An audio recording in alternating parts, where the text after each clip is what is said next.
This show is a production of the Best in Tabletop Network. Be your best in every aspect of your game. Find us wherever you find your podcasts, or check us out on YouTube for more Bat Reps podcasts and shows. If you like what we're doing, you can join our Discord through the Best in Tabletop Patreon group or our YouTube members only area, where you'll get access to our entire library of content. Thank you for listening.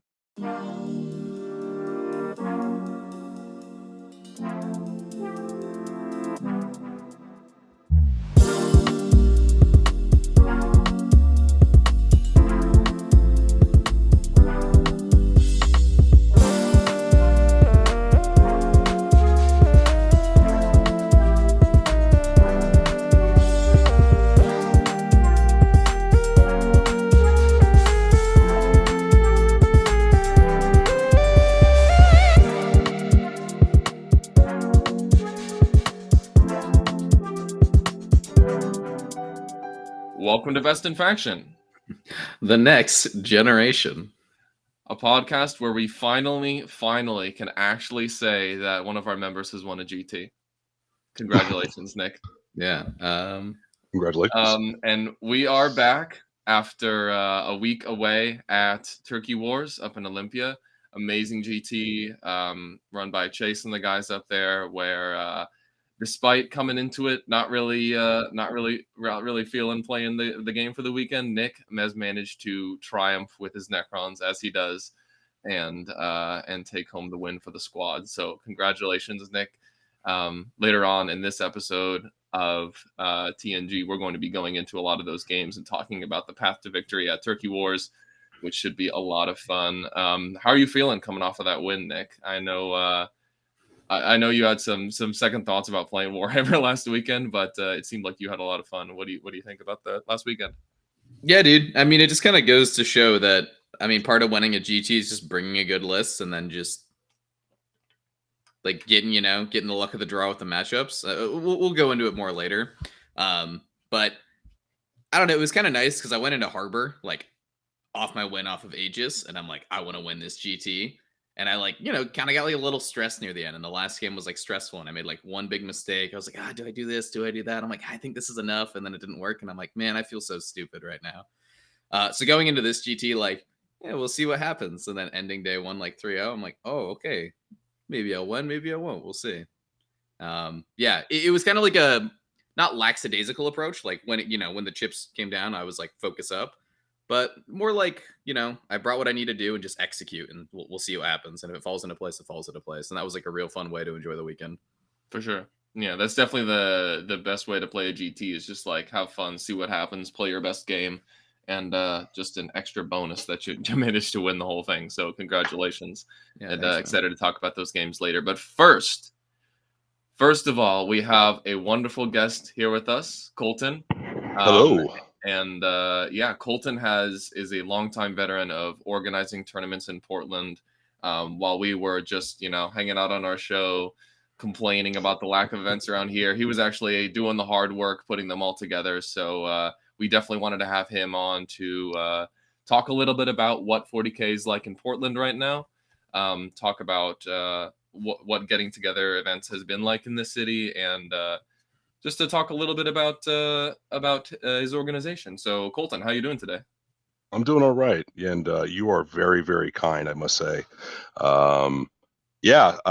It's been a bit of a roller coaster, right, guys, over the last year or so with whether or not Warhammer even exists. I mean, in any way other than TTS, right? Like any meaningful outside of your own, small friend group or TTS, the true Warhammer experience, the meeting up with some strangers on a day like this and kind of just hanging out and, making some new friends, which I find is like kind of the best expression of the hobby. In the absence of that, I felt a bit of a calling to step up and try to help out as best as I could. It turned out that there was a bit of a need, and the response was immediate. So really, it's been trying to catch up with the demand, is the best way to put it.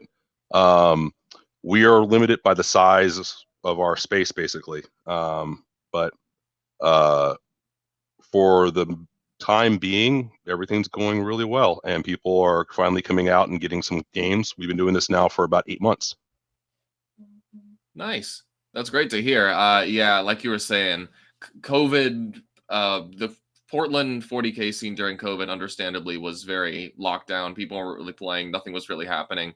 And I definitely got the feeling like there was a lot of hesitancy to come back into tournaments now that things have started opening up a lot in the last couple months.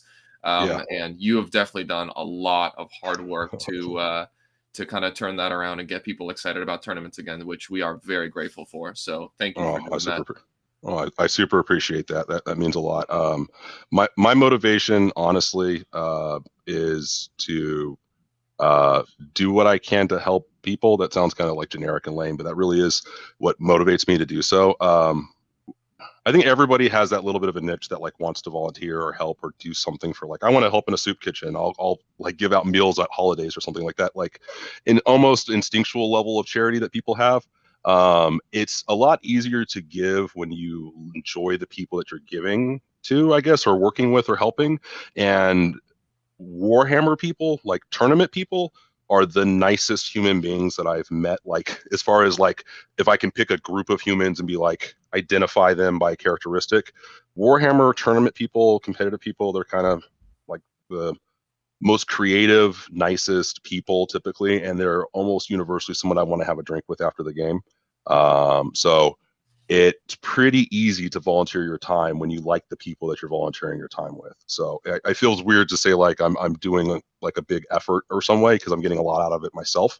So it feels a little disingenuous to be like, oh, I'm making the sacrifice or anything. It's honestly, it's a labor of love. Right. So you're running an event today, is that right? Yeah. We're doing the 8th Bridge City Crusade. So that's the event that we do once a month, typically on a Saturday. And it's usually the last 2 weeks of a month. I typically aim for the second to last week. It tends to be kind of a nothing weekend where not a lot of people have stuff going on. There's not a holidays usually around that weekend or anything like that. So it's something that we can kind of do routinely every month. And we've built up a bit of a scene, and I think that's where a lot of the notoriety on the meet organizing has come from this event in particular. This one averages about 20-ish players, so 10 tables on average. This one's at 9. It's a little bit less than normal. We've had 22 at our highest and as low as 16, but nothing lower than that, really. I actually take that back. We had 14 once.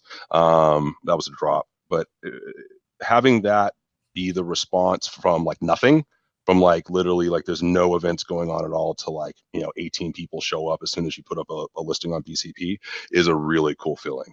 And it motivated me to kind of keep going with it. So this is the 8th time that we're doing it, and pretty similar to a lot of the events that you've seen here in the Northwest. It's kind of mirrored after stuff that Jason Bird and Bob Kelly and Aaron Albert and all the other big TOs in Northwest are doing.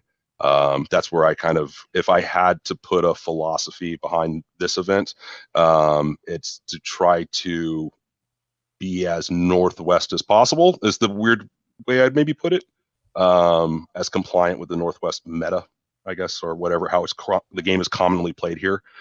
So it's player place terrain. It's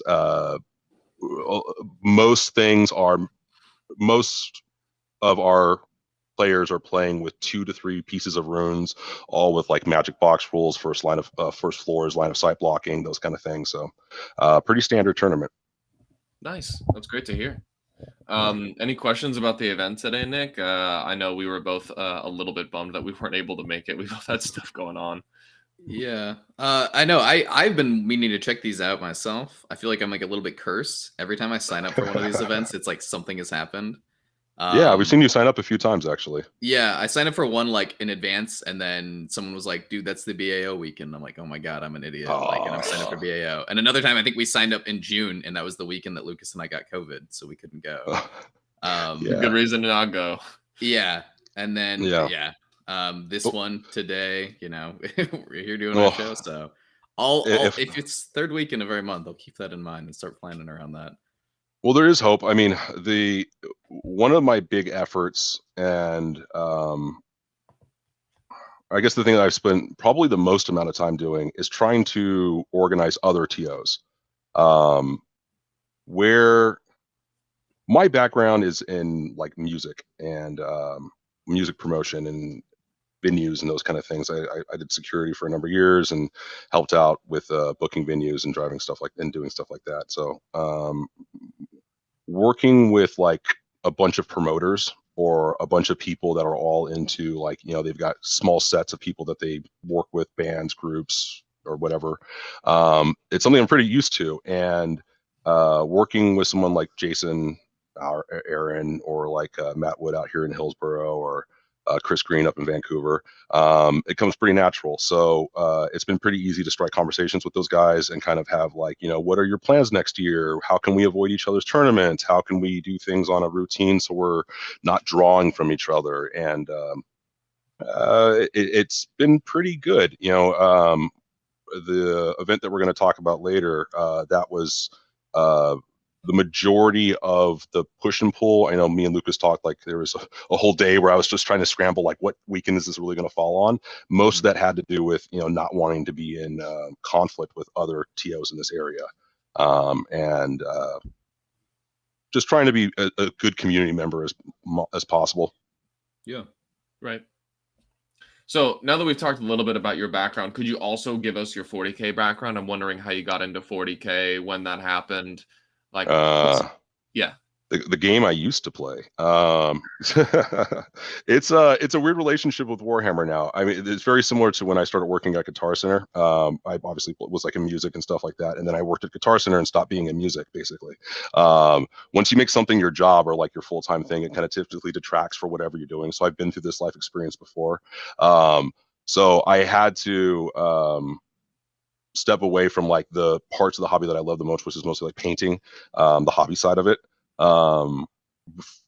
Just previous to March of this year, I was a full-time commission painter. I was painting stuff on eBay and selling stuff on there, and I love that stuff. So I haven't got to do that so much, but my entry into like miniatures is that painting. I have one of the like least cool, like lamest entries into miniatures ever. I used to, I don't know, lame was a strong word. I would say not like, oh, I saw a cool Codex art in the thing and I was like fascinated by this metal looking. No, my grandmother buys those Christmas blank miniatures every year, then paints those things. And I've been painting those since I was like 3. So like miniature painting is just kind of part of like holiday traditions for me. And then when I got older, it was like, oh, hey, there's other ways to do that. And like you can express that whatever interest. And I always kind of like painting minis with my grandma. So That's awesome. yeah, that's how that started. But Warhammer in particular, that actually started, I think, mostly because of StarCraft. Anybody that's kind of aware of the overlap between like, particularly the first edition SE1 manual, and if you've ever actually opened that book and look at it and how it's really just kind of a old school codex, like a 3rd edition codex that like Chambers would have written or something like that. Metzen was like literally just ripping off Warhammer and I didn't know it. And I was just like super into that book. I remember opening that thing and just like reading it over and over and over again. And we had a place in town, and this is like really kind of a weird story. We had a place in town called Hobby. Oh, I was going to say like Hobby Train, Fresno, blah, blah, blah, blah. I'm from Fresno, California. And it was, I mean, anybody from my hometown that's like listening to this is going to like scream at me because I forgot the name of this place. It was very legendary. But I never actually went besides this one story. And this is why. So I went to the place and I was literally holding the SC1 manual. And I have been literally walking around every comic book store, every like bookstore. I had my mom driving around places trying to find something like it. That's how much I liked that thing. And my mom like showed me like reading it over and over again. And you would have thought at some point I would have ran into like a Warhammer Codex and that's where it would be at, right? I went to that store and I saw the giant Space Marine Stanzi, the huge guy or whatever. And I like asked one of the guys like, hey, what's that? And he told me it's nothing to be interested in. I missed Warhammer from like, I think I was 12 when that happened until I was like 22. For like 10 years, I like all I knew about Warhammer was like Dawn of War and like video game stuff. And I didn't really know much about the tabletop. I started like kind of watching, oh my God, the original like YouTube Games Workshop store that had like their first videos up. They have like the vault. Oh my god, I can't remember his name.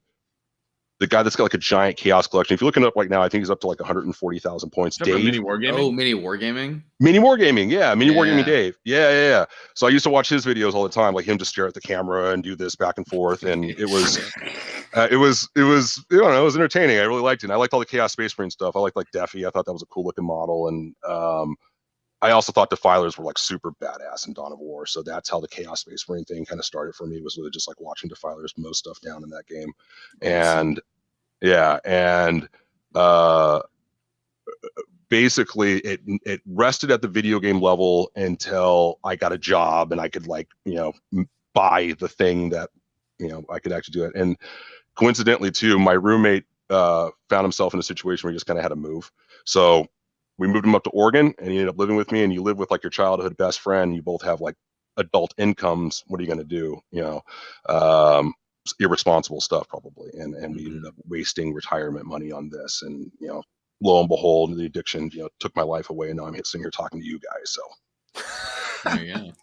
great story, right? No, I'm just kidding. But it's yeah, no, it was really my roommate moving up, and that kind of like kicked it off. I was like, all right, man, we know what this thing is. We've known about it for years. Let's go try it, right? And then he quickly abandoned it. And now it's just like, me doing this. I'm just stuck with it. I'm stuck with it. Yeah, he plays orcs, and I'm lucky if I can like coerce him into a TTS game once a week. And at that point, he just like pushes a death roller at me, and then just like gets mad if it doesn't work. So that's my 40K at home. So I found a club, and I was able to express the hobby outside of that person. Nice. Yeah. So there's been some exciting news on the Portland tournament front in the last couple of days, hasn't there? I would think it is exciting. I think it's pretty big news. Can you tell us a little bit about it's the Rosehammer GT, is it not? It is the Rosehammer GT. Could you tell us a little bit about how that happened? I know there was some like difficulties getting it planned. What weekend was it going to happen? Where was it going to happen? Yeah. Tell us about that process and the final product. Yeah, absolutely. So this started because of a rumor that I heard. For anybody that's not in the Portland area who hasn't been to the Lloyd Center Mall in a long time, it's not doing so great. At least it seems like it's not doing so great. It got purchased, but they never really made an announcement about like the purchase. It just kind of seems like they just kind of are waiting to let people know what they're doing next. So I know this now. I didn't know this when I started, but they're going through like a 2-year period where they're basically renovating the place and kind of deciding like what they're going to do with it next. And so in that meantime, they're not really signing any long multi-year contracts, and they have all these open spaces for short-term stuff. I heard that rumor, and I wanted to substantiate that. So back in July, after 4 or 5 months of this BCC thing being such a big success, the big thing that we kept hearing from people after events was, when is we're going to do a 2-day? When are we going to do one that matters? That's the thing I kept seeing in comments, was like, I want to go to an event that matters. I want to go to something where it might have a bit of a faction impact, or draw enough people that like it gets into a higher tier of an event. And so that's when people start asking for a GT as well. When we kind of like go back and forth with people. Right now, we are booked for March 11th and 12th at the Lloyd Center Mall. The process to get that date took from July to yesterday. I literally booked that date finally yesterday, and that was because the initial dates were December 10th and 11th, which I wasn't aware of what Slaanesh really was or what was happening. I'd had a call with Jason Bird at the beginning of summer, but he just kind of neglected to tell me anything about it. I was like, hey, what's going on for the rest of the year? Blah, blah, blah, blah, blah. And he's like, oh, I've got a lot of stuff going on. I can barely remember all of it. And didn't really know that one. I was like, oh, Slaanesh, that seems like it's going to be popular. So we kind of tried to dodge that one. Again, that's the whole staying away from other stuff. And then the very next thing that happens is LVO. So planning a 2-day event for people who want to travel to LVO during the month of LVO is kind of a no-go. And we certainly wanted to kind of attract that player base. That's where February came up. And again, February, once we booked it,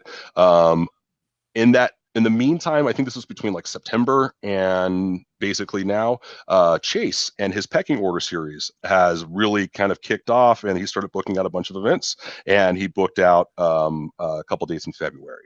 And the pecking order stuff is great. Like they're really good events. Chase is a really cool dude. So want to do everything I could to kind of stay away from his events as well. So that's how I got pushed out to March. But basically every time that we had to rebook or redo something was like a 6 weeks delay, or 6 to 4 week delay. And that has a lot to do with just like the Lloyd Center doesn't have staff right now. There's like a receptionist, and then there's like a general facilities manager, and that's about it. And they got a lot of tenants still there. And so to get a bunch of like people to show up and be like, hey, we want to do a Warhammer tournament, they kind of have other things, like other groups that are kind of losing those spaces, so we're kind of lower on the priority tier. But once we finally met them, they've been really like, oh yeah, we want to have events like that. So this will be the first of hopefully many, as long as this works out for us. Nice. That's very exciting. Yeah, we appreciate all the hard work you did to get that together. And I know myself and Nick and probably a ton of Portland locals are very thankful for your hard work there. So we really appreciate it.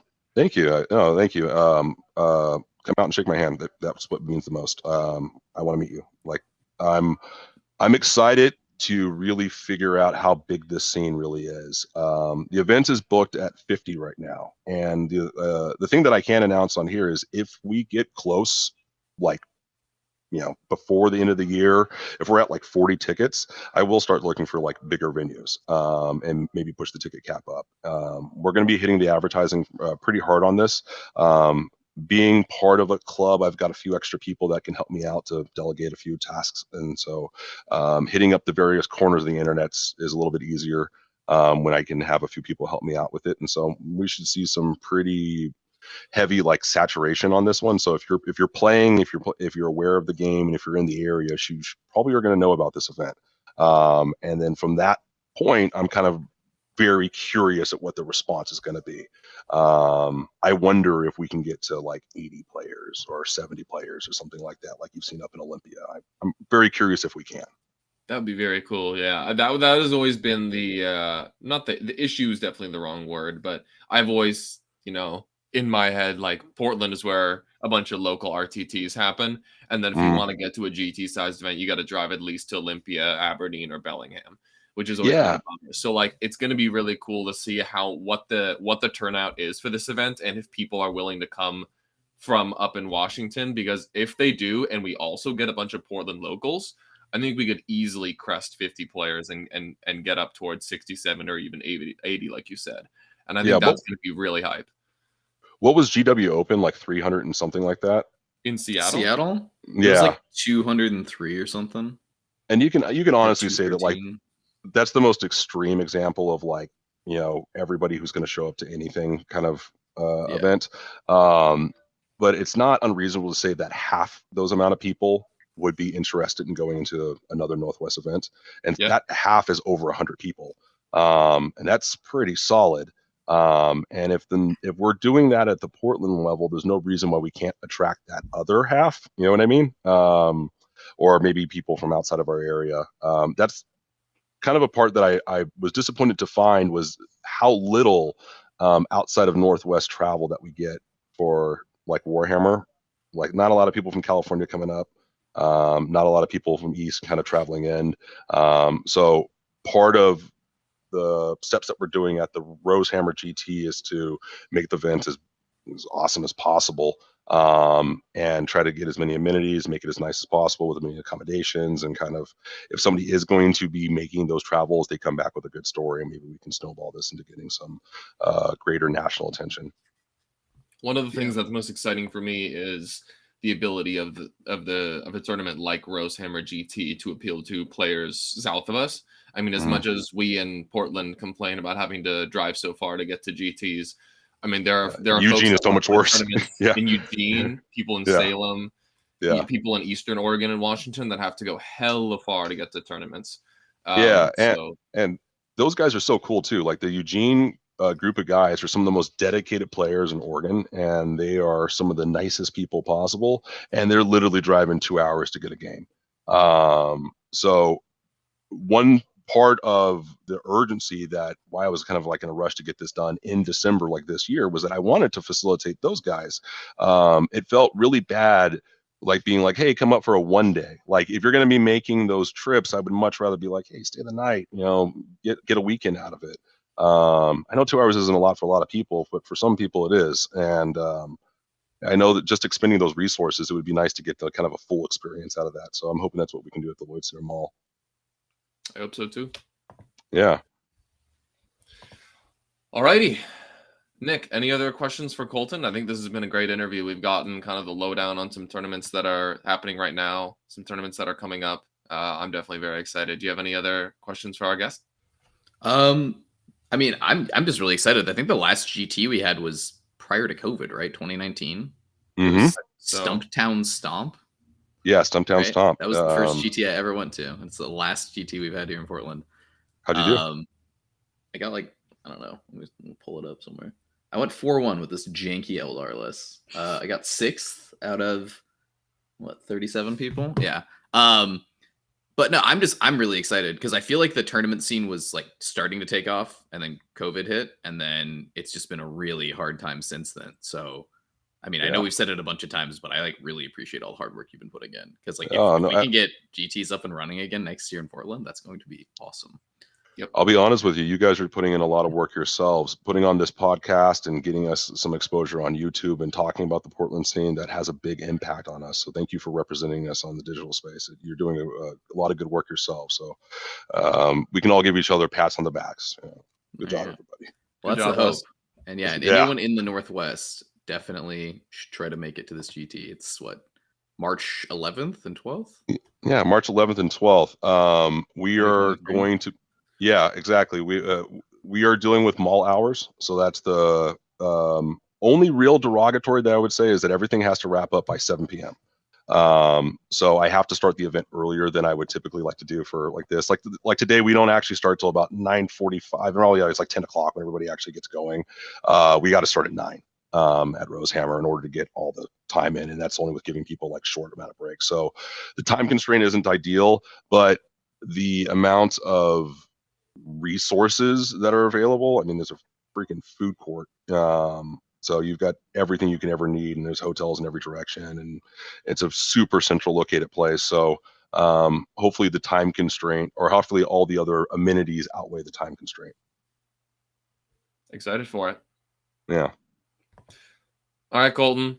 Well, we got to interview our GT winner on how he did at Turkey Wars, so I think we'll let you go for now. But thanks so much for coming on the show. We loved hearing about all the stuff that's happening in the Portland scene, and maybe we'll have you on again sometime in the future to talk about how things are going. I'd love to do that. Cool. Yeah. Take care, man. Great to talk to you again, dude. Have a good one. All right, bye. See ya. Yep.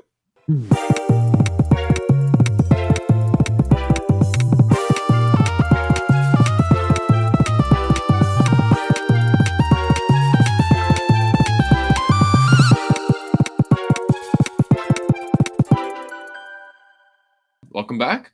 It was lovely to talk to Colten this morning. Like we were saying, he's done a ton of work for the Portland scene, and I'm eager to go to more of his events and also support some larger stuff that he's got planned going on for next year. But for now, we have a tournament to talk about, one in which we have the winner on our very own show. Nicholas Olsen Johnson, tell us a little bit about the Pecking Order Turkey Wars. How'd it go down? Where was it? And what's kind of a quick overview of the event itself? Yeah. I mean, it was in Olympia, Washington, which, for those who don't know, is the fabulous capital of Washington State. We played. What was it called? It's the Olympia Hotel or something. The Olympia Hotel at Capitol Lake. Yeah, Olympia Hotel at Capitol Lake, which I went to. This was the same venue where it had the Pecking Order GT in February of this year, and I really liked the venue. Lukas and Tyler were not able to go to that tournament with me, and I was really excited to go back here. The venue's I think it's an older hotel that they have been working on updating. And there's some like wear and tear here and there, but I mean, I'm used to staying when we usually go to tournaments in a less nicer places. So it was a bit of an upgrade from that. And they're definitely like putting some work in. There's usually like a discounted rate on rooms, which is awesome. And just like also staying in the same hotel that you're playing at is a super big convenience. Like being So able to nice. walk like the, 3 minutes down the hall to the event hall at the bottom. Super nice. Like there's food on site, there's coffee on site. There's ice cold water provided, which might sound like a very normal, thing that should be provided, but there's plenty of tournaments I've been to where they don't have that, and then I don't drink enough water during the day, and then I feel like shit the next day. So, very glad that they have that. Tables themselves, one thing that I like really been enjoying about some of these like local tournaments, especially where they have like larger spaces, having big tables where you can just set down your armies, in the blank space on the sides, and also like tons of space between the tables. Like everyone felt like they were playing on their own little things. That's something that like as much as I've enjoyed like the size of the and like scale of the FLG events, having like all the tables like sandwiched next to each other, so you have to like shove your army on the ground or like under the table, and then if you want to go do something on the other side of the board, if you're playing like hammer and anvil, like you're kind of boned. So like that sucks. That's something that SoCal this weekend that SoCal's really famous for, is having a ton of room between the tables. So yeah, it's great event, great venue. I'm really glad that Chase seems to have this place like locked down, because I definitely want to keep coming back here. Yeah, it seems like they're a fan of him having events there. I definitely echo the sentiment that having the hotel be in the same place where the tournament's happening is just so nice. I gotta say, the combination of that and playing an army where games are usually decided in the first hour and a half to 2 hours, very funny. How my first 2 or 3 games, or 2 or 3 of my games over the weekend were done in like an hour and a half. And I just went back to the room and just like put up my feet and was like, yeah, I'm just gonna like take a little nap or hang out for a little while or eat my beans or whatnot. And it was definitely very relaxing to just have the hangout space be in the same place as the tournament going on. Yeah. How was the table height for all our tall fans out there? It could have been higher. It's just a hard balance to strike, because if you have it too low, then bean poles like me are complaining that you're breaking our backs, and if it's too high up, then some literally can't like reach their models. So then dwarfs like me have to run around the table. That's never good. The dwarf part, not the run around the table part. Yeah. Can't be short out here, Nick. Come on. There's definitely a lot of times I was trying to like roll on my opponent's side of the table to, so they could see my rolls. And then I'm like, dude, my back's like aching over here. I'm sorry. I'm going to like run over there. Yeah. So, yeah. So we got some pictures from the event. Let's kind of scroll through these. Do we have any? No, I don't have any. No, just kidding. All right. We had some planned, but pranked you guys. Forgot to upload them. Bet you idiots thought we were going to put pictures on that slide. Yeah, let's talk about armies at the event. Were there any armies of note that stood out to you? Well, this was one event where lists were actually released ahead of time, which is definitely a departure from the usual bird setup that we're used to, of lists come out at 10:05 day of the event. 5 minutes after. But yeah, I definitely noticed there was a lot of demons there, and especially a lot of corn demons. There were like 2 or 3 Chads who were just playing like 50 bloodletters, 2 Bellicor and 2 Bloodthirsters. I don't think anyone had Scarbrand, but there were a lot of people just playing like mono corn, which was hilarious. And of course, there was some undivided demons with flamers in there as well. I think you were there was like 1 or 2 other Necron players there in addition to yourself. Chuck's list was really cool. Chuck did really well. I think he's been on some other shows on the network over the course of the last week, or will be soon, talking about his Tzeentch list. For those that haven't seen it, it's really cool. It's Bellicor, Abaddon, 3 Grinders, 10 Horrors, and some extra characters and stuff. So it's basically 5, like 18 Flamers, and 18 Flamers. Important. Yeah. So it's like 5 big beatdown models rushing you, while 18 Flamers just light you up. And all of that has the Tzeentch keyword, which is really cool. So his list is a Tzeentch list. Definitely a really cool list. And for our live listeners, I think at 2 p.m. today, 2 p.m. Pacific, so about 3 hours from now.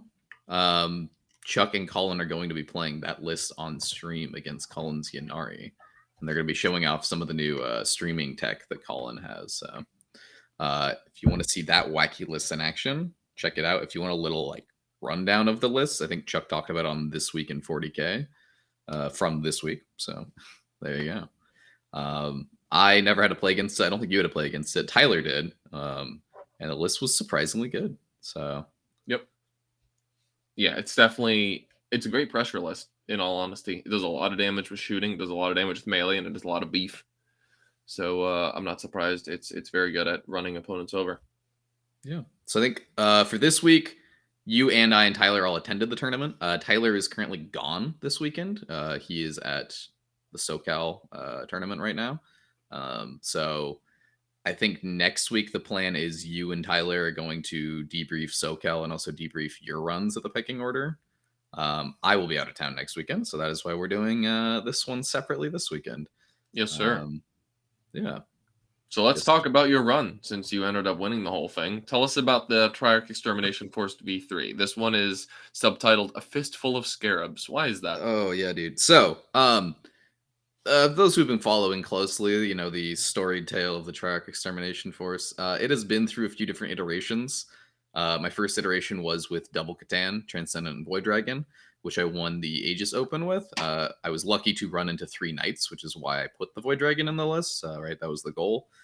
The next version was the one I brought to Harbor Heresy, which cut the Transcendent in favor of that Locus Brick that a lot of people have been enjoying, made famous by Liam Hackett at WTC. I kept the Void Dragon in there because, again, I was worried about Knights, which proved really useful in my round 1 against Chaos Knights and my round 4 against Lukas. But going into this tournament, I wanted to try something a little different. I actually locked in Double Catan at one point because I'm like, you know what? Like, Necrons, they're pretty samey. Like, a lot of the games turn out the same way. It's really just like sit there and farm points until your opponent's like, uh-oh, gotta hit the go button. And, you know, then you slam them. And I'm like, the most fun I've had was with Double Catan because you get to like really bully people when they decide to like, because a lot of people, what they realize is I need to slam Necrons turn 1. And if they decide to slam you turn 1, you introduce them to 18 Scorpex and 2 Catan. And like, that's a lot for them to have to deal with. But I know that the Scarabs have been really good. And I decided, you know what, I'll try the Scarabs out because I'll get 5 great test games, like 5 like games with information, like how do these Scarabs do? And that way now I've tried out like 3 different archetypes. And when the data slate does come out, if they don't hit Necrons too hard, I now have like all of this data in my back pocket and I can, you know, kind of pick and choose what to play in the future. So the changes to the Extermination Force this time, it is still a Patrol Outrider, Supreme Command. In the Patrol, we got, you know, good old Technomancer. He has Cortical Subjugator Scarabs because I just had 10 points. This is a once per game Cryptic Arcana that lets you pick a Dynasty unit within 6 and it may heroically intervene. Spoiler alert, ended up not being that good because of just how player place terrain works. You're not really able to be within 3 inches of the center of the objective and hidden behind a wall because you're not allowed to place the terrain on you know, the center token. So funny in practice, never came up. I have the 5 Immortals with Tesla who are there to give me 3 CP so that I take a patrol instead of, you know, like a Vanguard. We've got 6 Scorps and a Plasma Sight to wrap up that detachment. We have the Supreme Command with the Silent King. I did opt to bring the Silent King's Warlord trait. It's something that I really enjoy doing because I really do enjoy doubling up on Hungry Void, which is that +1 strength on first round of combat protocol. Actually, I think most of my games I did Hungry Void on turn 2 and turn 3. The way I look at it is it's 1 CP pre-game to give your entire army +1 strength for a turn. So, you know, not mandatory, but I really enjoy it.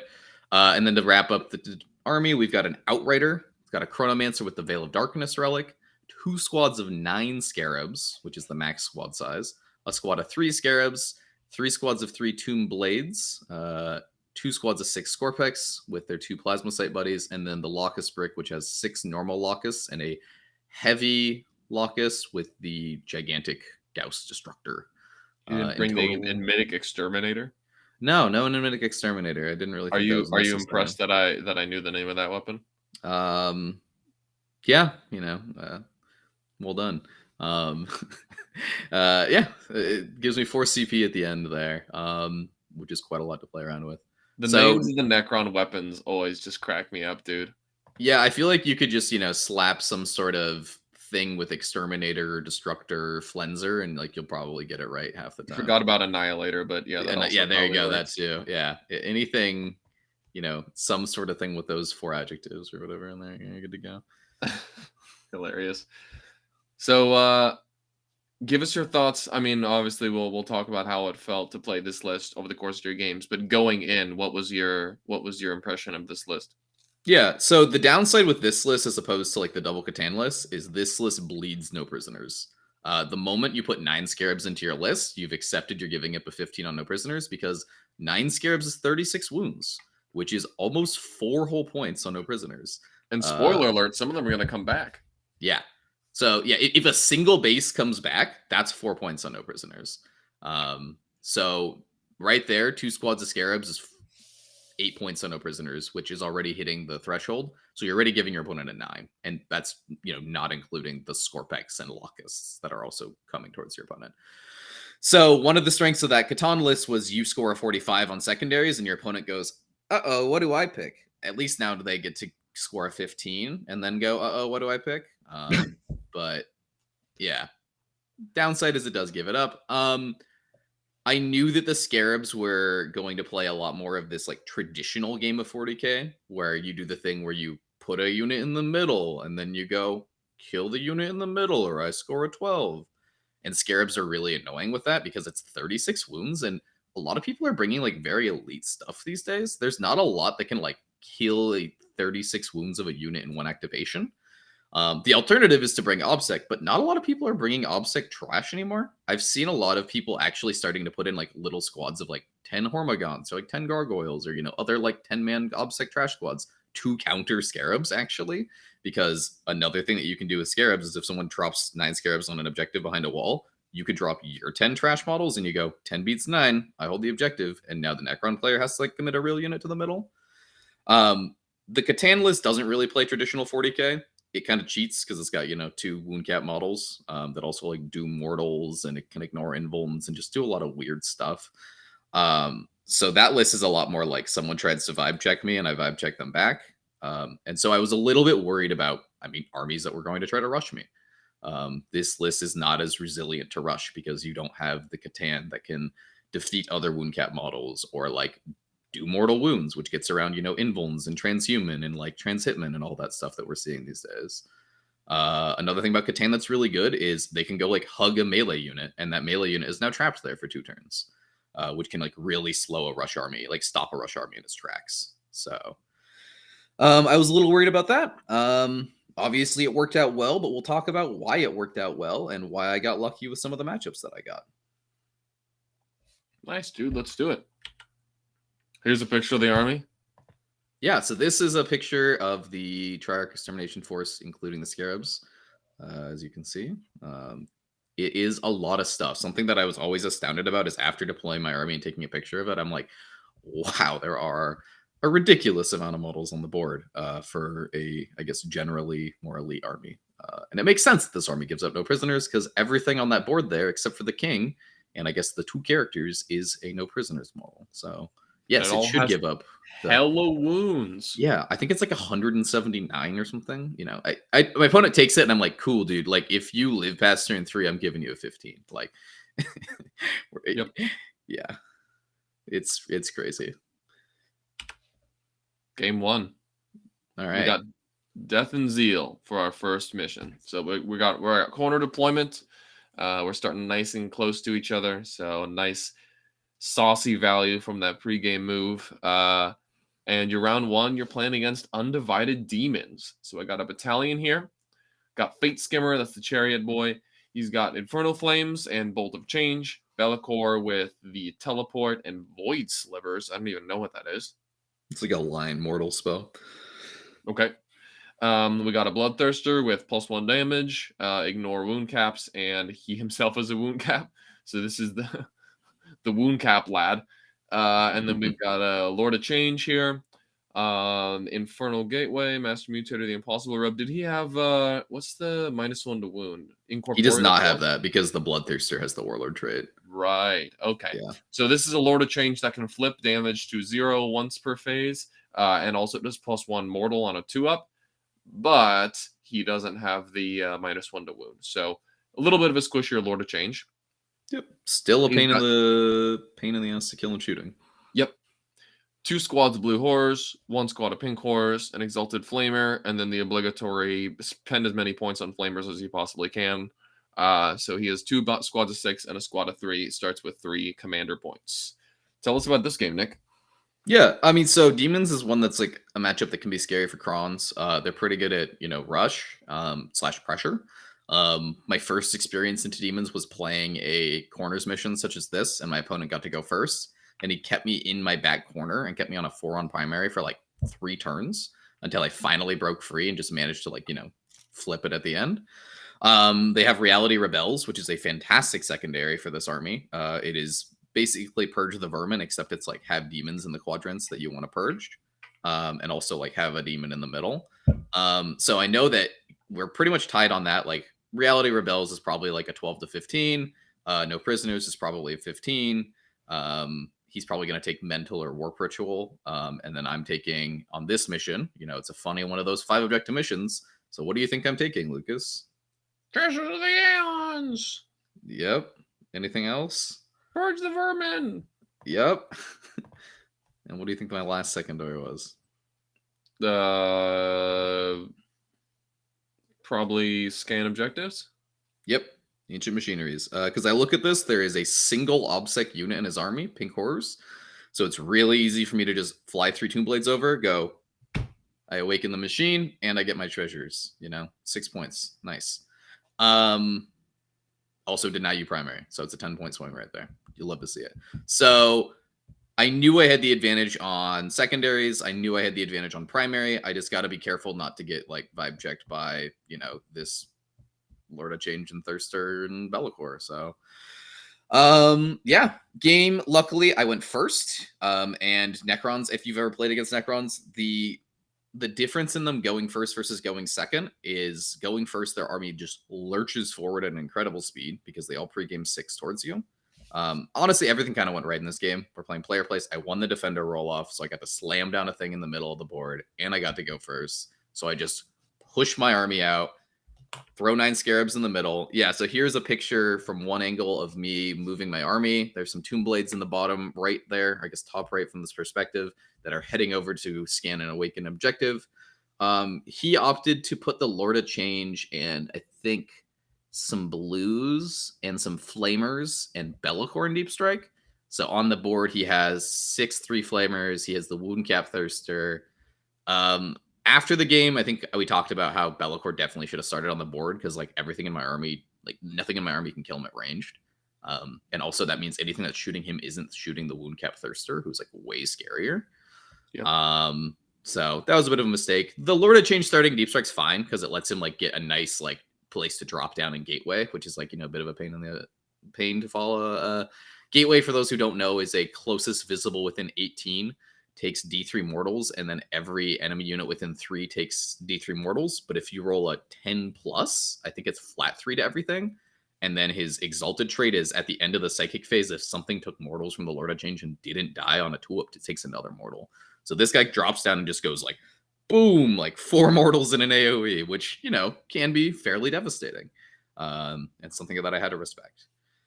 But this is instantly the scarabs proved their worth. I put 9 scarabs up in the building. They were like 2 inches away from the wall, so the Thirster couldn't charge them from the wall. Luckily, the Thirster has fly, so it can do like vertical engagement fighting. So it had to charge up the wall and fight the scarabs down below, and it, Thirster's 3 damage per swing, and it has like 18 swings or 16 swings or something. Scarabs are 4 wounds a base, and I had a 5-up invuln on them, so it kills like 4 scarabs, and I'm like, well, I guess I get a 12, and that was kind of the story of how that game went. Scarabs just living through stuff because they were hiding in buildings and couldn't get flamered, and then like 1 scarab living and walking over and like stealing a point and machining it. There you go. That's like a, another 10-point swing. So like my opponent, great opponent. This was, I think, Rich from Eugene, which was super cool to see. I'm like originally from Eugene myself. That's where I started playing 40K, and the scene was kind of just growing there when I left. So it's really cool to see that it's like starting to pick up. And that's like another reason. I mean, we talked about the Portland GT in our little interview with Colten, and I'm really excited to see some more Eugene players up here. So, any questions about the game itself? I mean, this was kind of just plug and play execution, just like, move obstacle models onto objectives, scan the things, keep them out of my DZ. There weren't any really crazy swings. There was like a moment where like maybe I couldn't kill Bellicor, but like Scorpix are so good at picking up Greater Demons in melee. So one thing that's definitely worth mentioning here is a decision that was made at this event to try to mirror what was going on at SoCal. We did first floor line of sight blocking at this event. So regardless of what, if it's a ruin, so like if it has walls and all that kind of stuff, the first floor of that ruin has boarded up windows, so you can't see through it. This overall is, there's some pros and cons to this format, but unfortunately on the FLG, a lot of the FLG boards, namely the Cathedral board, this approach is just complete and utter bullshit, because basically what happens is you have these, like, you see this building that's closest to us right now where it's like 5 inches by 7 inches.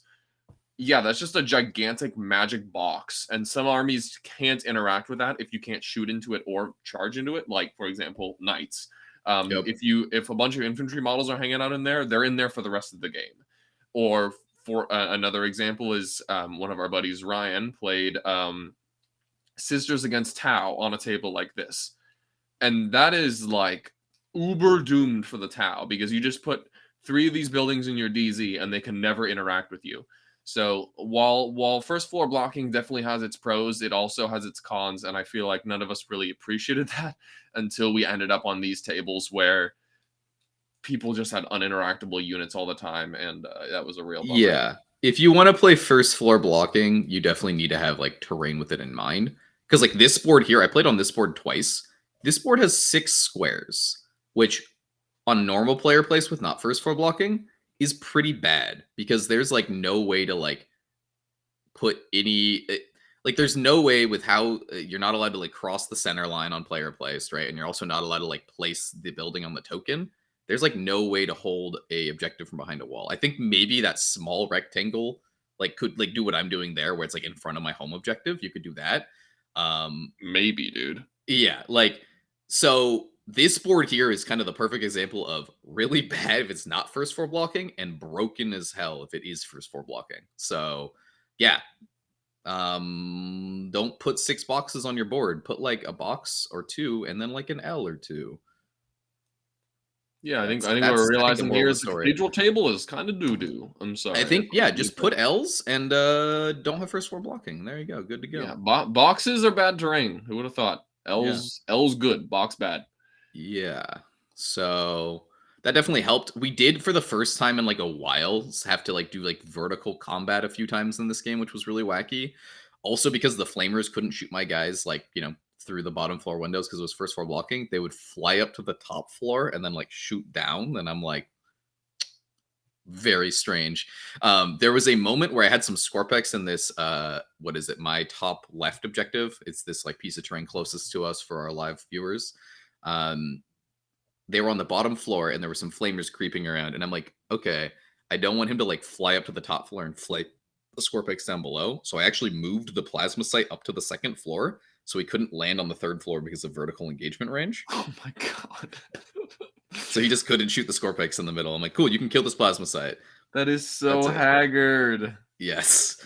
It was a very weird kind of us moving through this kind of confusing space of vertical shooting that we haven't had to encounter in a while in 40K. And the rules are not well written for it. So, yeah, I think there's a reason why they decided at the last minute to pull first floor blocking from SoCal, because all these interactions that people haven't had to encounter in a while are going to start coming up. Think for yourself says that terrain is bad. Now that's thinking for yourself, because that is also the conclusion that we all reached. So yeah, this is not amazing terrain for either player. So yeah. Brian says, I think the solution is to board up the windows on one wall. That way shooting can still get angles. If it's all open, then it's impossible to hide anything from shooting on this terrain. Yeah. But you know what else also boards up from one direction? What? Ls. Yeah, exactly. Board up from one direction is basically an L. So Yeah. just use good terrain, I guess. I get what he's saying with like FLG has a ton of these buildings lying around because they designed these in 8th edition when boxes were a thing. So like they could definitely go around and like do that, but there's so many people that I've played against who are like, oh, there's like a little crack in the window, I can see you, and I'm like, all right, man, like sounds good, you know? Yeah, kill my unit with your style. What is it that we have? Some of the new FLG terrain actually. This like Chaos Table L is one of their newest that pieces. L in the Chaos set should be like that's like a staple L. Yeah. It's amazing. It's good. You can hide a ton of stuff behind it. It has windows. You can walk up, touch the base, and shoot through it. I like that. I like everything about it, frankly. I like some of the new FLG terrain designed with 9th edition in mind, and I hope that eventually they're going to phase out their old 8th edition terrain. Me too. All right. I think that's enough about that. Should we move on to game 2? We talked about the terrain. We talked about the game. Something just in general about this game and in Flamers. For people, Necrons who are struggling to figure out how to beat Flamers, plasma sites are insane for this because you can walk up with your Scorpex, inject with the plasma site in the start of the charge phase, and then the plasma site throws himself in front of the Flamers to soak up Overwatch. So did that a lot. Tagging Flamers also really important. Just using that movement from your charge to like tag a Flamers because there's no way for them to fall back and shoot, and they can't shoot in a melee anymore because they're not pistols. So did that a lot this game to great effect. All right. And then here's our scoreboard. Looks like you took out Rich 100-68. Yep. And as again, he got a 15 on prisoners, 13 on reality. He did take Warp Ritual. He only did get a 3 on it though, because he opted for more offensive casting, and then his casters went away. Yep. All right. Round 2, bomber mission. Tear down their icons. Yep. So for this mission, you are playing against Ultramarines. Looks like we've got a Supreme Command with Robote Gilima. And then we've got a battalion with Tigurius. Holy cow. Homie had 2 librarians? Yes, sir. Oh my god, he's got a Phobos librarian with whatever those do. 2 squads of 3 infiltrators. We got 3 Volca Contemptors with missile hats. Guys playing in 2020. We got 5 Vanguard vets with double lightning claws, 2 squads of eliminators with sniper rifles, 5 eradicators with meltas, and 6 CP. This is a Chad list. Yeah, dude. So this was against I think Josh, who is a Hoquiam local. He works in Jason's store, Lion Guard Gaming. We never played against each other, so this was super fun to play against each other. Also getting like some much better terrain. As you can see there, 4 Ls. Awesome. Also 2 kind of wonkier shaped LOS blocking. 2 on each side, and then also 2 forests.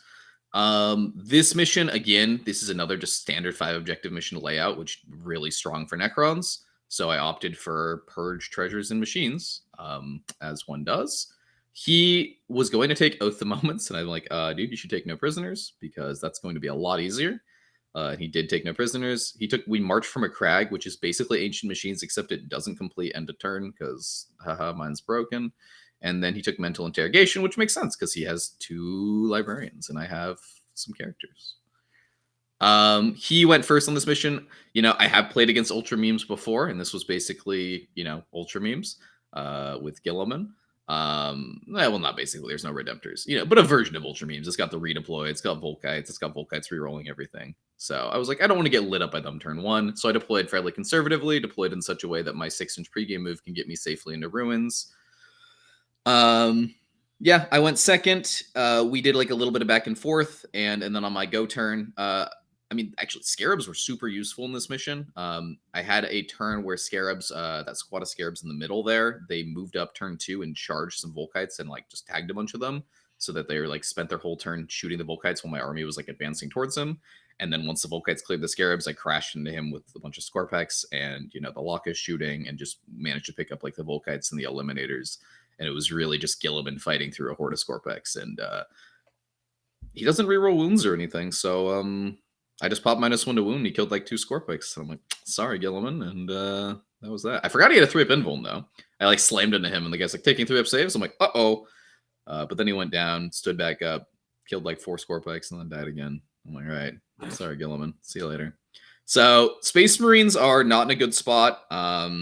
They, similar to Necrons, like their data sheets are like pretty similar, right? Where like things are d6 damage somehow still, and like, you know, the durability for the points is like still pretty low. But the thing about Necrons is they've gotten like, you know, 3 major balance updates where they got points drops, they got everything got core, which suddenly made like, you know, their army have a ton of synergy. And they also got ridiculous secondaries. So they just start the game with, you know, 42 points, maybe 45. And just like having that leg up on Marines means that Necrons come out on top these days. So, you know, it'd be nice if they buff Marines in like the data slate or something. You know, I'm hoping they do that soon. It really doesn't help that Marines have in the last couple, I mean, not in the last couple patches, but towards the beginning of this year and the end of last year, they were nerfing Marines, right? Like the last update they did to them was bumping up the points on Redemptors and stuff.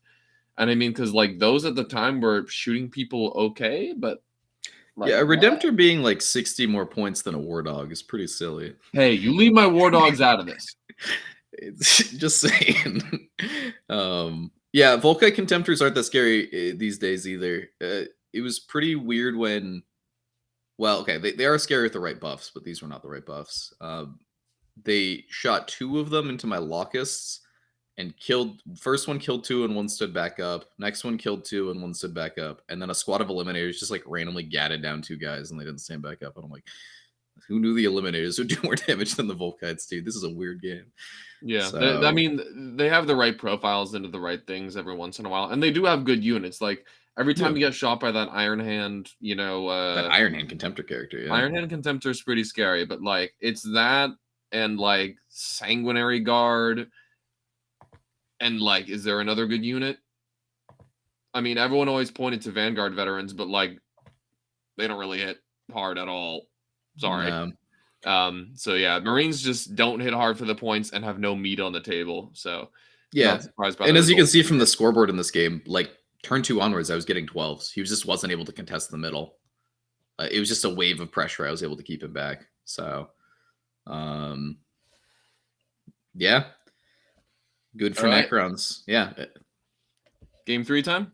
Yeah. So game 3 is on Abandoned Sanctuaries, which is a mission that a lot of people don't really enjoy. And it was fun to play it at a tournament. I feel like most of the time people bitch and moan about it so much that we don't really get to play against it.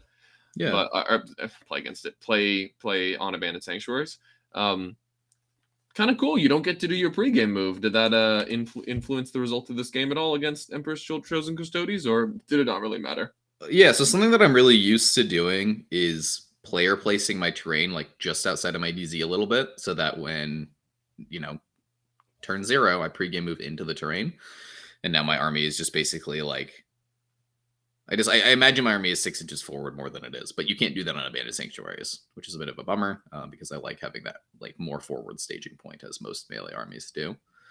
Another thing about this mission too is it has the extra 5 points for holding in the center at the end of the game, and usually whoever goes second gets a 12, right? In like, you know, standard 40k, as long as someone doesn't table the other person. So this mission is really famous for whoever goes second just getting 17 primary at the end, and the other person can't really do much about it. So it's really like you got to put a lot of pressure on them. So yeah, do you want to describe this Emperor's Chosen list that I played against? For sure. So round 3, you played against Emperor's Chosen Custodes. It's a battalion. In his battalion, he's got a bike captain with 5 Feel No Pain. Radiant Mantle, I believe, is -1 to hit. Victor of the Blood Games and Tip of the Spear, so we get some rerolls in there. So badass bike captain. We got Trajan with his warlord traits, 2 squads of 3 spearmen. We got a squad of Sisters of Silence. We have a Vexilus Praetor with the -1 to hit banner and Impregnable Mind, which I think is like double the number of wounds for standing on objectives and a deny or something like that. Yeah, he counts as like 4 guys or something like that. Yeah, so he's a bunch of guys, but obviously no longer OBSEC because haha, Custodes got nerfed. And then we got 2 Caladius, 3 bikes with missiles, 5 Voidsmen with a doggy, starting with 3 commander points. Tell us about this game. Yeah. So this game, I didn't really want to go first. I deployed defensively enough that even though like the Caladiuses are pretty fast, I don't think he was getting shooting angles on anything like meaningful. Like he was going to be able to shoot some Lukas and a Force, and I'm like, that's fine with me, dude. Because I was starting an Eternal Guardian, so I have light cover, etc., etc. I went first, which is like bummer. That means I am going to have to put some pressure on him because there is that 17 points at the end of the game that I want to like prevent him from getting. I took, what did I take? I mean, pretty standard at this point. Purge, Treasures, and Machines. He deployed a lot of stuff on my right flank. And so since I saw that, I made my left flank a lot stronger. My game plan with this is I saw he had Contemptor Dreads, and those, you know, since they're move blocked by buildings and they're move blocked by models, they basically had 2 options, which was go to the middle of the board or go like pressure the right flank, like how he set them up. And I'm like, that's fine if you want to put 3 dreads on the right flank. Because then that means that they're going to like spend 2 turns over there, maybe even 3 turns over there before they get to the middle. And I'm going to put my whole army over here and basically slam this weak flank and then take your backfield. And now we're playing Hammer and Anvil, but like you only own like 2 objectives. He also took banners, so I was like, I really want to like pressure that banner on his home objective so that he doesn't get that, and also pressure his primary, because Scarabs are really good at doing that. I went first and, you know, scanned the right objective as quickly as possible, because I'm like, that's, you know, he's going to take that flank really easily, so I don't want to have to be there. I don't want to go back there later in the game. I didn't really do much. I think I took some shots from downtown with some Lukas at some guys I could see. His Caladiuses were pretty hidden. Just kind of put some like Scorpex ready for charges next turn and outside of threat range of the bikes. He went next and did some shooting to some Scorpex. The Caladiuses are fairly scary, but with only like the single reroll of a hit or wound from Emperor's Chosen, you know, they're not that efficient. Also, like my guys in cover, right? They're all like AP2, AP3, so I get like some good amount of saves. I think he was able to see 1 squad of Scorps with both tanks, and I just popped -1 to wound, and he killed like 3, and 1 stood back up, and then I rezzed 1 in the command phase, and I'm like, all right, we're good, dude. He also, I put 3 Scarabs in the middle, being like, all right, here's 3 Scarabs here. And I didn't realize he wouldn't really be able to see them except with a Caladius. And he like shot like some of the like extra shots at them. And this is again, just like people underestimating the amount of wounds in a Scarab squad, right? It's 12 wounds. He did like 7 damage to it. I'm like, it's 2 bases still. I guess I get a 12, dude. Like, you know, you don't want to nickel and dime Scarabs because like they're not going to run away if you kill 2. So if a single one lives, that's an obsec model. So again, proving themselves. The Caladiuses, since they moved up aggressively, I slammed. They were on each side, so I slammed Scorpex onto either side and picked up the Caladiuses. I knew the Scorpex over here were going to die, so I tried to use them to like move block the Contemptors as much as possible at the same time as like slamming the Caladiuses. And then over on that left side was where I like really started doing the pivot. And I also sent Scarabs over there with the Scorpex, so the next turn they could launch into his backfield. And at this point, the game was kind of going exactly how I wanted. We came down to like this like kind of big scrum in the middle where there was like Trajan and some Contemptors and the King and some Scorpex. And what else? The Bike Captain, I managed to kill in shooting, luckily. There was a moment where he was like kind of off on his own, and I shot a bunch of stuff at him and he only took 6 damage, but then I killed him the next turn after he failed a charge. I'm like, let's go. Because that guy is a pain to kill. Tanglefoot was also a weird thing not to play around. There was a moment where I had a squad of Scorps that had a like, you know, unfailable charge. Like they were 1.1 away from a Contemptor and like Trajan and like a squad of guys. And I'm like, there's no way he Tanglefoots this. And he's like, Tanglefoot, bitch. And I'm like, oh, and he rolls a 6. And I'm like, you gotta be kidding me, dude. I need to roll a 7 to make this 1-inch charge. I'm like, this might be game losing. And then I rolled a 7. I'm like, all right, we're good. And it's like, it was kind of one of those dumb things where it's like, I guess I could have just been behind the wall and taken like the 4-inch charge. But like, I don't know, dude. It's kind of, it was pretty funny. It was a pretty great game. King sacrificed himself heroically, you know, running into Trajan. Plasma Sight also did at one point, blocking Trajan's, you know, 6-inch heroic by like skewering himself on Trajan's spear. Yeah, and then the game really came down to in the last turn. I didn't want him getting, you know, that 17 points, so I just flooded the middle. Like the Lukas were like, cool, we're done shooting, and they just ran into the middle of the board. And I'm like, you have 2 Contemptors left. I don't think they're gonna kill 6 score picks, 7 Lukas, and a character. Like, I think I own this objective now. Yeah, this is one of those things too, though, where it's like, well, it felt close, right? Because sometimes Custodies, I mean, they still sometimes do that thing where you shoot them with the amount of shots and they go, I rolled all 4-ups, and you're like, oh, unfortunate. The score was not that close. Like when I was adding this up later, I was like, I just got a ridiculous amount of points early on in the game. He was trying to pressure my primary too, once he saw my Scarabs took his backfield, and he sent like 3 bikes into my backfield, into 9 Scarabs with an invuln, and the bikes killed like 4 bases, and I'm like, oh my god, dude, Scarabs are insane. And then they fought back and killed 2 bikes, dude. 1 bike was on 1 wound, but they did 6 wounds to the bikes. I'm like, heroic Scarabs saved the day. He was pretty smart at that point. The single bike was trying to deny purge, so just like stood in my backfield in a corner, and I'm like, yeah, I can't get to that. So that's why I lost the 3 points on purge there. There was just like bikes chilling in places. But it just was like going back to the roots of playing primary denial with Necrons, and it worked out super, super well, as you can see from his primary score. I definitely have heard that that sentence a lot from you in the last little while. The whole the game felt close, and like we were trading blows, and we were both running out of material. But then I looked at the scoreboard, and that definitely seems to be the case with this game. I mean, just look at the score. In the first 2 turns, I just tallied it up. You got 40 points, and he got 10. Yep. Yeah, the score was 50-20 heading into round 3. Cool. Yeah, and if you looked at the board, you probably wouldn't have like thought that, because it's like, here's this mass army of Custodies ready to charge the Necrons. Yeah, when stuff's fighting with each other and you're like blowing Necron units up on turn 2 and 3, you're like, hell yeah, this feels good. And then they've already got 100 points before you basically try to do anything. Yeah, flashy. and I think that's why Necrons feel so bad to play into right now, and why I wish they had done something to adjust the secondaries. They're so good at trading models for points. Yeah. Like you just hurl your bodies forward. You do enough damage, a single guy lives, and you're like, oh, I get my treasure, and then like pass the turn. And then someone's like, wait, that was 10-point swing because that one guy lived. I'm like, yeah, sure. Yep.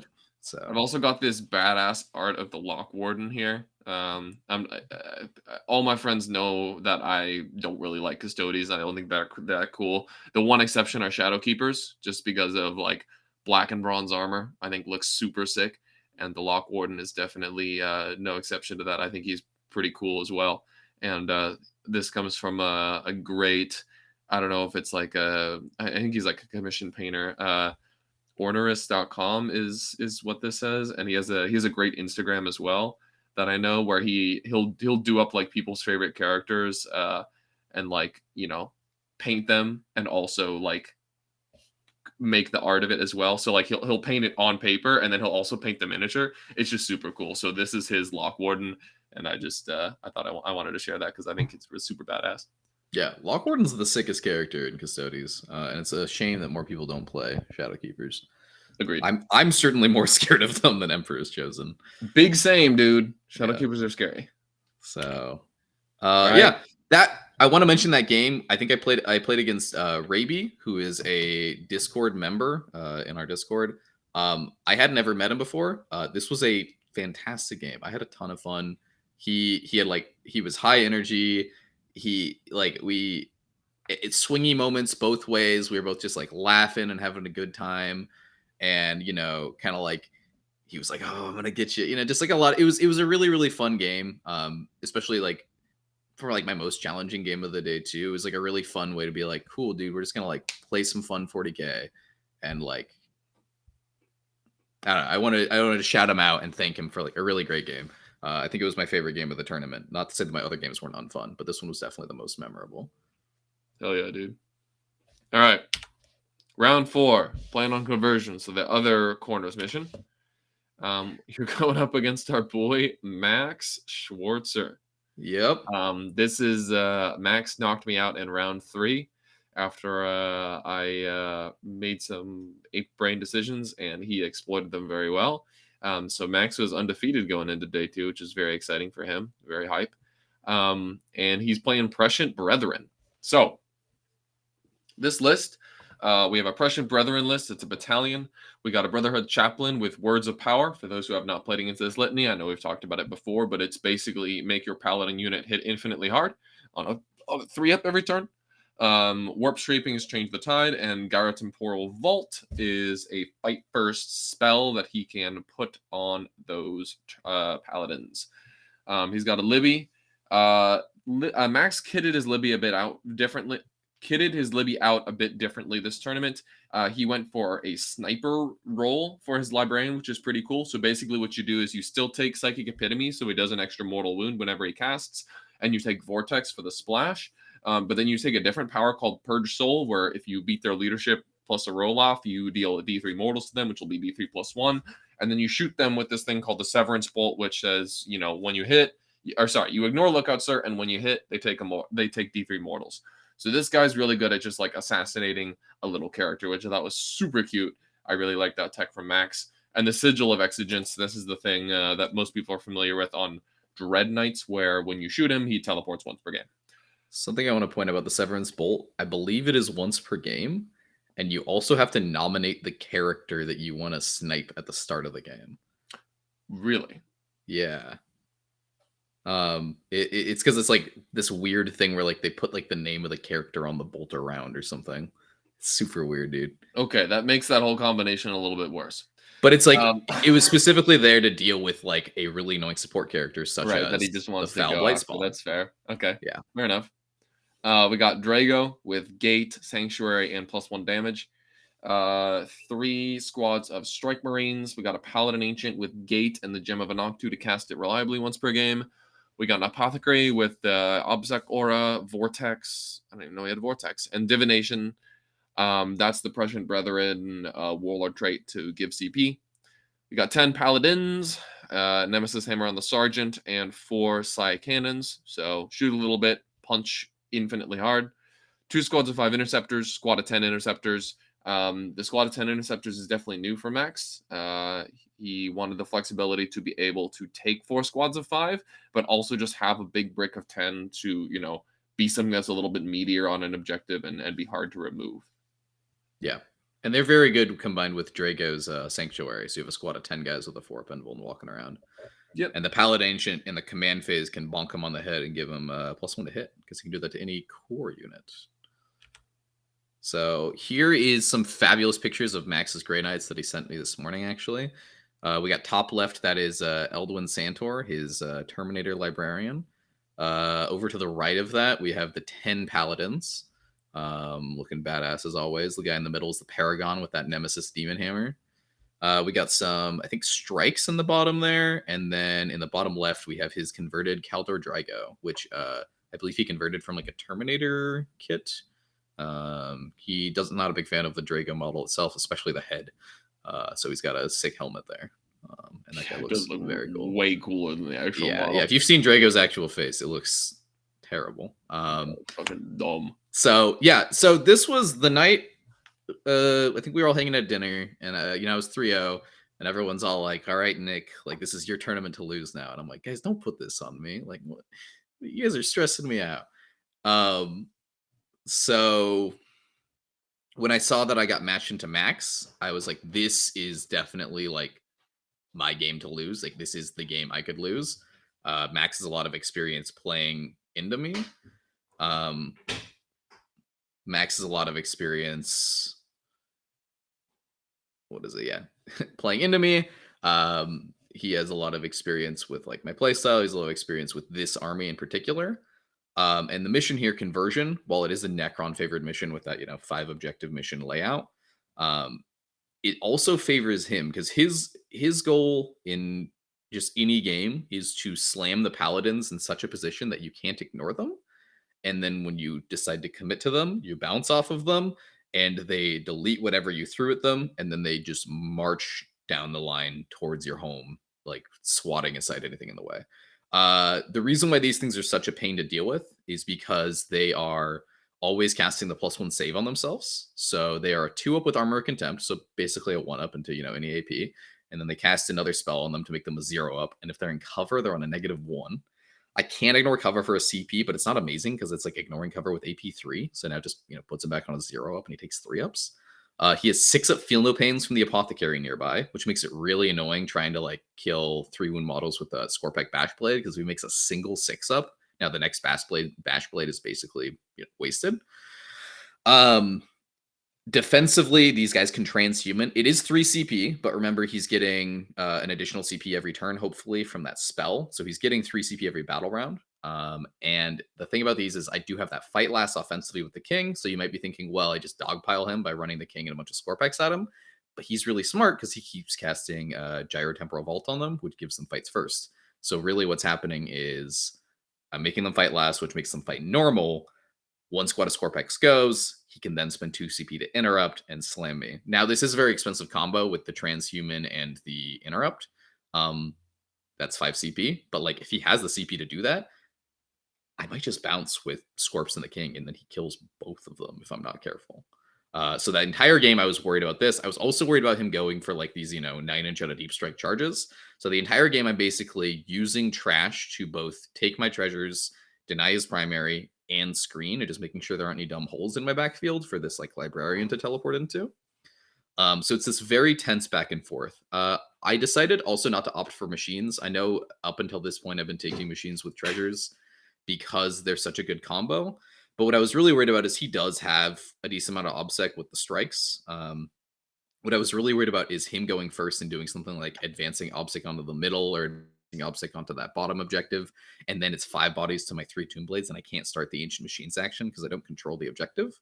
And I really don't want to be in that situation. So I figured Abhor would be pretty good because it's like if I do crack through that Paladin like shell, then I can start picking up his characters. There's also just kind of like by nature of this army, there's sometimes characters left out of position, or characters just kind of like they have to go off and do like jobs on their own. And if I assassinate that character, that's a 3 points on Abhor. So that's why I went for that. I think Persian treasures are without saying. The other thing about this too is I knew that we probably weren't going to table each other. So whoever goes second definitely has that 12-point advantage at the end. You might be wondering how he has some obsec. That apothecary has a warlord trait for a 6-inch aura of obsec for Khorne characters. It's basically the paladin, not paladins, Grey Knight's version of Rights of War. So yeah, this is a very tight game where I have to play very carefully and, just kind of like that Terminator brick into bile. If I miscommit to it and I bounce off of it, I like lose the game on the spot. So we play this very back and forth for 2 turns. Heading into turn 2, I had a very easy charge with my Scorpex into the Paladins, but I couldn't get the king quite there either. And I'm like, I don't want to trade 6 Scorpex without reroll wounds for Paladins. Like, that's bad because he's just going to transhuman and I'm going to do nothing. So I like just move blocked them, gave him another turn. This was sadly a game where the Scarabs weren't that good because I threw a squad of 9 in the middle to stand on 2 objectives, and the Paladins, deleted them off the face of the earth, which is fine, as expected. I had another squad of 9 on my top. I forgot he had the squad of 10 strikes, honestly, because I'm so used to playing against his version of the list without it. So he moves the squad of 10, and I'm like, is that 2 squads of 5 right next to each other? He's like, nah, man, this is a squad of 10. And I'm like, uh-oh. And they came in and just barely killed 9 Scarabs, and I'm like, okay, like, bummer. But good to know that, like, they would resist the 5-mans and all that. Yeah, it really came down to his Paladins came out to charge the Scarabs, and now it was my turn to commit to them because next turn they're going to be charging me. I sent in 6 Scorps and the King. I did this trick that Lukas actually taught me quite a bit, watching him play Orcs and also just playing into his Orcs all the time, where the Paladins were kind of strung out.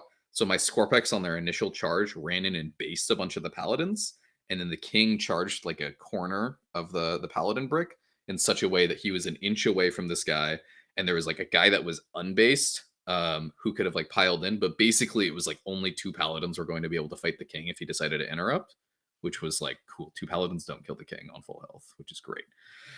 So he opted, he had 4 CP, and so I'm like, you can either transhuman or interrupt, and he opted to transhuman, which I think was the correct call because like I'd already denied his interrupt, like it wasn't really valuable for him. The Scorpex picked up like 5 Paladins, and the King picked up 1 more because he did the thing where he made like a ridiculous amount of 6 of Field of Pins on the King's 3 damage blades. But that was fine. So I killed 6 Paladins. The remaining, I think he had 2 swing into the Scorps and 2 swing into the King, and he killed 4 Scorps. 1 had died in Overwatch. He Overwatched, and I'm like, dude, what are you doing? And he's like, oh, it's funny. And he made me take 2 3-ups and 3 2-ups, and I failed all of them. And I'm like, okay. And I even CP rerolled the 2-up. And I think I CP rolled the 2-up and made it. And then I failed 3 2-ups. I CP rolled a 2-up and out of my failed 3-up. And then I failed 3 2-ups. And I'm like, what is happening, dude? So he killed a Scorpic in Overwatch. And then he killed 4 in melee. And then I'm like, well, this last one runs on a 6. And I rolled a 6. And I'm like, oh my God, dude. Like, that's the Max happening? Classic when he goes for a play and you're just like, what the hell is happening? And then it just works out and you're like, oh my God, I just got bamboozled. Because the thing too about him overwatching is he went from 5 to 4 CP. So he gave up his ability to interrupt and transhuman. And I'm like, do you not want to do that? He's like, of course I'm going to do this. I have Chapter Master. And I'm like, dude, I'm in cover. And he's like, it'll work. If it kills 1 Scorp, it's worth it. And then he almost killed 2. And I'm like, you know what, Max? Fine. Like, whatever. So it worked out for him. And then my Scorp ran. But luckily the King lived, right? Because 2 Paladins don't kill the King. I mean, they slammed his 2 Menhirs. But now the Paladins are locked in combat with the King. They have no way to fall back and charge. So mission accomplished. I've killed 6 Paladins. They're locked in combat next turn. They can't charge me. We're doing great. I did shoot some strikes in the top left. This was also another weird game where my Lukas, I kept pumping CP into the reroll wounds into them. And at one point, they made him take like 19 saves out in the open on 5-ups. And he failed 5 of them. And then there was another thing where I made him take 17 saves on 4-up invulns. And he failed 4 of them. And I'm like, what is happening, dude? My Lukas aren't doing anything.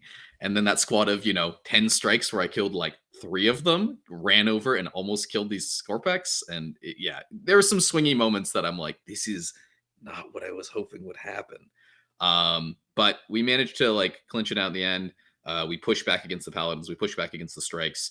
We, flooded objectives on the last turn. We passed to him, tried to do our best. He still got the 12 at the end. Abhor, there were like a couple moments where like a character lived on like 1 or 2 wounds and I like missed like 6 or 9 points off of that, but hey, is what it is. Super close game, 8-point game, 89, didn't break 90. I always love playing Max. Like it sucks to like have to play your friends and knock your friends out of tournaments, but it's also really fun to like meet your friends in like the finals of a tournament, have like a real good game, like using all that practice and using all that knowledge and just like everyone knows what everyone's doing too. Like it was a very quick game for how quick on his side. I was stressing out a little bit after a few of those bounces. But like one of my favorite games I played Max in a while, and I know he had a really good time because he was really worried going in. He's like, oh, Nick's gonna score 45 points and then I'm gonna lose. But like he managed to keep it very close. So well done to Max. And like, I mean, thanks for a fabulous game, my friend. I'm looking forward to the next one. Oh yeah, dude. And then the finals, baby. On the Scouring. We're just playing all the cracked missions at this tournament. We're playing Abandoned Sanctuaries. We're playing the Scouring. Priority targets. Data Scry, never heard of her. Yep. Give me them weird-ass missions for the finals. So we get to play the Scouring, which is actually a good mission these days. And I get to play against Papa Bird, who I've never played against. Do you want to describe his list to us, Lukas? I think some of it's cut off in the bottom there, sadly. I know what that is down there. Yep. That's Stinky Man down there. I see the droning. I know what that be. So yeah, we've got the wonderful list of Jason Bird playing at the finals of Turkey Wars. So big props to Jason for making it this far. We got the Ferryman, Death Guard, and then of course we got to ally in them Nurgle Demons so Jason can get his Nurgle ITC points for the season. We got a battalion. We have Typhus, a Plague Caster, 4 squads of 10 Plague Brains. This is an adoption from something that Steve has been doing lately. Steven Trimble in our meta has been spamming the hell out of Plague Marines to great success. For a lot of armies, if you're not ready to deal with a wave of T5 dudes with -1 damage and a bunch of attacks in melee that can't be charged, you're just going to kind of be shit out of luck. And a lot of people have hopped on that hype train and have been spamming Plague Marines. So Jason has 4 squads of 10. With 2, 2, 2. So I think that's 1 Meltagun, 1 Flamer, 2 Blight Launchers, 2. No, that doesn't add up. 2. Yeah. I think he's got 2 Meltaguns, 1 Flamer, 2 Blight Launchers, 2 Flails, 2 Cleavers, and the Sergeant. That adds up to 10. The Sergeant had a Plasma Pistol. Yeah, and the Sergeant. I said the Sergeant. Yeah, he only had 1 Melta per squad, I think. Yeah, maybe he had 2. I don't know. That's nice. That's what it was listed on BCP. So that's what I. We got some weapons on some Plague Marines. It's probably going to be some flails, cleavers, melta-guns, and blight launchers. Yep. 2 squads of poxwalkers for standing around. We got a squad of 3 Death Shroud to, in the words of Jason, keep people honest. We've got a foul blight spawn with the stinky vats and the droning, which is the ferryman's contagion ability, which says if you start your movement while you're within contagion range, you have your movement or something like that. So yeah, a cool ability on him. We got the biology professor with Arch Contaminator and the skull of mortals. We got the plague surgeon. That's something we don't see very much, to give the Plague Marines the 6 of no pain. And for some reason, he doesn't actually revive anyone because he's not truly an apothecary. I guess 10,000 years in the warp makes you forget some stuff. And we got a Tallyman as well. And then we have our patrol of Nurgle with a Sloppity Bile Piper, 2 squads of 3 Nurglings, and 10 Plague Bears starting with 0 CP. So a cool Death Guard list, Nurgle list with a bunch of meat. Tell us about this game, Nick. Yeah, so the Ferryman, we've seen this a lot with the Plague Marine spam list. It has a 1 CP strat to increase, is it aura range or something? Yeah, you increase the range. I don't know if I think it's one of your, pick one aura and increase its range until your next command phase by 6 inches. So they do that with Stench Vats, which is a 6-inch aura off the Foul Blight spawn, which if you start the fight phase within it, you don't count as having charged. You can never benefit from any rules that say you fights first. You don't count as having fights first. And that's pretty much it, yeah. So you pretty much don't get any on the charge bonuses. You don't get fights first. You immediately go to fight normal. And even if you have something that says, like, I count as fights first, it goes, nope, you can't do that. And they spend a CP to make it a 12-inch aura. And the aim of this list is to keep the entire army in that 12-inch bubble so that melee armies cannot do anything unless they can snipe the Foul Blight spawn, or if they can make Plague Marines fight last. Because then the Plague Marines go to the fight last bracket, and you're in the fight normal, which means you would still get to swing before them. Yep. There's no way to get Plague Marines fight first, as far as I'm aware. Nope. Now, you do have to stay away from the Foul Blight spawn because at the start of the fight phase, he gets to pick a enemy unit within 3 and just give them fights last. That's on his data sheet. But it's pretty easy to stay outside of 3 of him because they're trying to keep the guys within 12 of him, which means usually he's like 6 to 9 inches back inside of that bubble. I don't think I've ever actually seen them defensively able to use the fight last. It's usually an offensive thing when they're charging you. So, I mean, props to Jason for making it this far. Dude had a hell of a run. But I have played against Steve playing 50 Plague Marines and 60 Plague Marines, which is a lot more Plague Marines than 40. And also with Abaddon, which is a lot scarier than a Sloppity Bile Piper and some Nurglings. So this mission was, I mean, this game was really just execute the fundamentals. And if I don't mess up, like, we're good to go. The lack of Catan is a bit of a bummer. Catan are very strong into Plague Marines because Sky of Falling Stars is something that they really hate. Something I was really used into Steve by playing the 60 Plague Marine matchup was just dropping 18 stars on him before we got into melee, which really helps.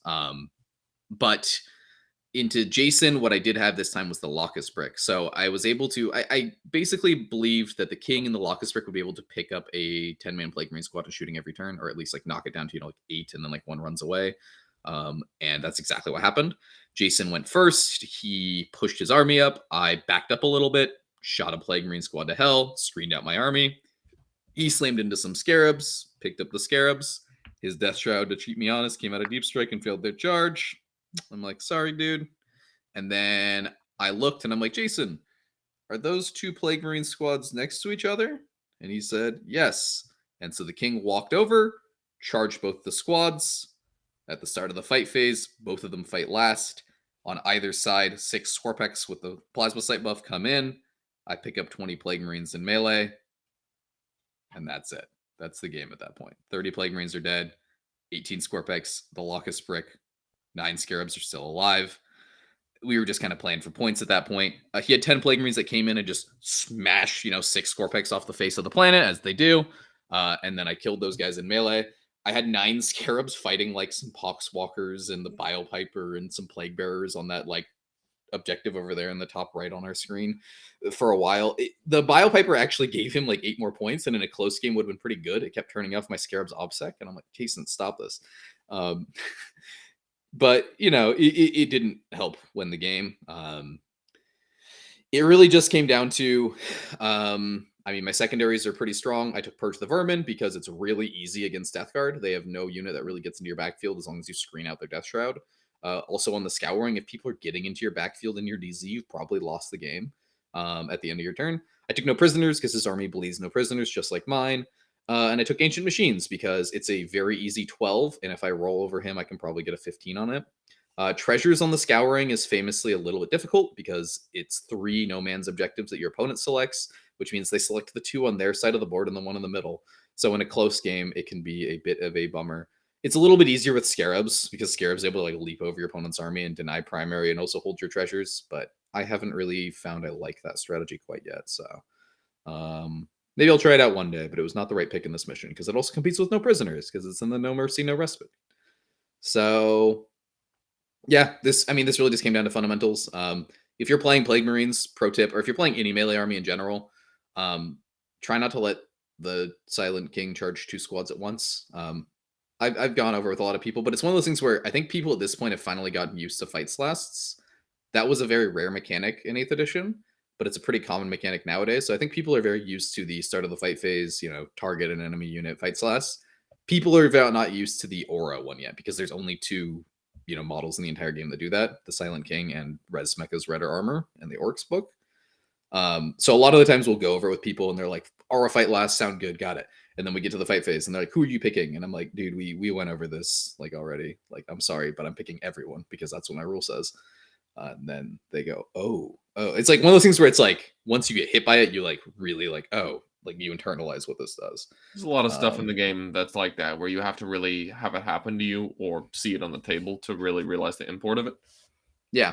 So, I had a fabulous game with Jason. Like, Jason's a great opponent. I can, see why he's like well loved by everyone in the community. I love playing his events. It was really fun seeing him be able to like kind of take the TO shoes off for a weekend and relax with everyone and just play a tournament. I think in the last pecking order tournament too, he finished really high. He got 4-1. He got like 4th or 5th place. Jason's a really good player. Yeah, which we don't see that often because he just, doesn't really get to play because he's running all the tournaments all the time. So fabulous game, Jason. I had a ton of fun. But yeah, again, very Necron favorite matchup. And something I was talking about at the beginning was, sometimes to win a GT, you just got to get lucky with matchups. And I pretty much kept getting matchups that I felt very comfortable into. Minus the Grey Knight one, but that one was more just uncomfortable because I'm like, ooh, Max knows my tricks, So yeah. Well, congratulations, my good sir. I believe that makes you the winner of Turkey Wars 2022. Here's a cool trophy that you got to commemorate your victory. So congratulations. That is very exciting. It's also very exciting that, the kind of running joke among you, me, and Tyler was that none of us had properly won a GT. Like, we had gone undefeated at 5-round events. We had, we had won events that were like 1 or 2 players short of being officially categorized as a GT. I know that's not really a thing anymore, but we still call events RTTs and GTs and that kind of thing. It's really nice to have someone in the group who actually has now conquered a GT. So well done. Thank you, dude. Yeah, it was. It was fun. It's kind of like, stars aligned, and there you go. So I'm sure we'll be getting some trophies for you and Tyler one of these days. One of these days, very shortly. Oh yeah. Was that? Yeah, I was glad Max took you out, dude. Well, not really, but I'm like, oh, thank God, I don't have to get vibe checked by Knights this tournament. Let's go. Oh man, I'm excited to tell people about that game next week because I'm gonna be I'm gonna try to rein in the salt, and it's gonna be difficult. Yeah, I know. Part of me was a little nervous after seeing that game. I'm like, oh my God, dude, is Max gonna do the same thing to me? Good thing you got a bunch of Scarabs to stand in front of your important stuff. Yep. Yeah, Scarabs. I hate to say it, but Scarabs MVP, dude. They're a lot more boring than Catan, but do they impact the game in a lot more strange ways that people are not prepared for. Especially all of those for like 250 points. It's just like, okay. Yeah. Turning the Void Dragon into 20 Scarabs was pretty funny. Yep. All right. I think that does us for today, Nick. Anything else you want to say? We had a great interview with Colten this morning, and went over some great games at Turkey Wars. Yeah, I mean, I just want to plug the tournaments in general. Like the Pecking Orders events have really solidified themselves as like another great events, a great series of events here in the Pacific Northwest. So if you live in the Pacific Northwest, if you are, nearby, if you have a weekend where you're like, man, I'd love to travel to a nice, cool climate, take a look at the Pecking Order events. There's one coming up in February. There is a teams event coming up in April, which is super exciting. It's the first local big teams event. It's going to be 5-man teams. So if you want to play a teams event and you're tired of waiting for ATC or LVTT, come on over here. It's probably going to be a hell of a lot cheaper to stay here as well. Yeah, that team event is going to be really fun. I know our current plan is to sign up as I'm certain there's going to be tons of best in but there's going to be a best in tabletop group as well. But I know the Portland guys are all getting together as the Rose City Ruffians to play, and I'm very excited for that. We're gonna be bringing back our Portland team. We got some players coming out of retirement. Well, more like finishing up school, so they're able to play again. Yeah. And then also, I know it's months away, but like, hey, playing Warhammer events months ahead. Come to the Portland GT, which we literally just talked about. Rosehammer GT? Rosehammer on March 11th and 12th. Yeah. Make sure that's penciled in. We definitely want to support all the great work Colten has done, and show everyone that we're excited about larger events happening in PDX. So if you're in Oregon especially, come on over to that, and looking forward to seeing you guys there. But yeah, that's it. Thanks for a great game chase. Great TOing. Bird for providing the terrain. I mean, we wouldn't have these events without these guys, so really glad to have it. Also, like meeting new people. I played 3 new people this event, 4 new people this event. I've already met Jason before, but like playing someone on the tabletop is, different experience. So, and I also met 3 new people, Richard, Raby, and Ramy, and who else? Josh. So, favorite part for me about Warhammer is the community. So super nice just having like 5 chill games with some awesome people. Hell yeah, dude. All right, everyone. I think me and Tyler will be back. Tyler and I will be back next week to bring you guys some coverage of SoCal and to recap our own games at Turkey Wars. So excited to talk to you guys all then. But for now, I've been Lucas. And I've been Nick. And we will see everyone next week. Take care, everyone. Have a good one.